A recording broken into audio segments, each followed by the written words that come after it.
하지만 이번 정부의 제3자 변제 방식에 동의하지 않는 강제징용 피해자들이 많습니다.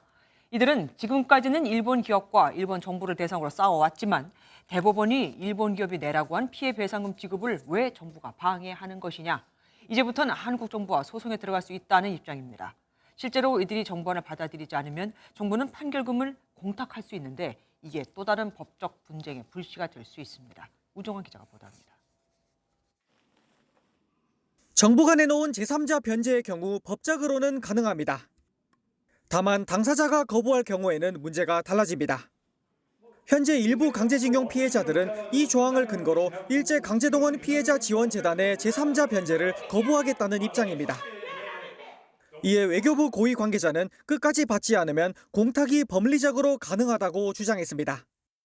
재단이 가해자인 일본 기업 대신 배상금을 맡겨만 놓으면 배상 책임이 없어진다는 건데 법조계 일각에서는 가능한 학설이 있다는 주장이 나오기도 했습니다. 설사 채권자가 수익의 의사표시를 하지 아니한다고 하더라도 변제 공탁을 통해 가지고 변제를 할 수 있는 거고요. 반면 피해자가 원하지 않는 공탁은 또 다른 법적 분쟁을 일으킬 거라는 반론도 많습니다. 바로 현재 계류돼 있는 일본 기업의 한국 내 자산을 현금화하는 재판에 정부가 공탁서를 낼 가능성입니다. 이 경우 피해자 측은 거부 절차를 밟겠다는 입장입니다.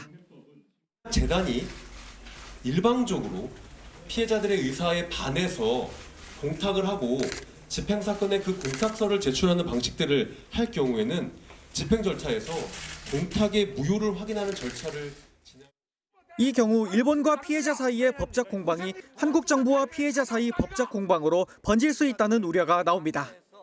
MBN 뉴스 우종환입니다. 안녕하세요. 김주하입니다. 공정하고 신속한 MBN 뉴스, 유튜브를 통해서도 만나보실 수 있습니다. 특히 더 많은 뉴스와 라이브를 보고 싶으시다면 오른쪽을 눌러서 구독하시면 됩니다. 어렵지 않죠? 빠르고 정확한 뉴스로 계속 찾아뵙겠습니다. MBN 뉴스를 시청해 주신 여러분 고맙습니다.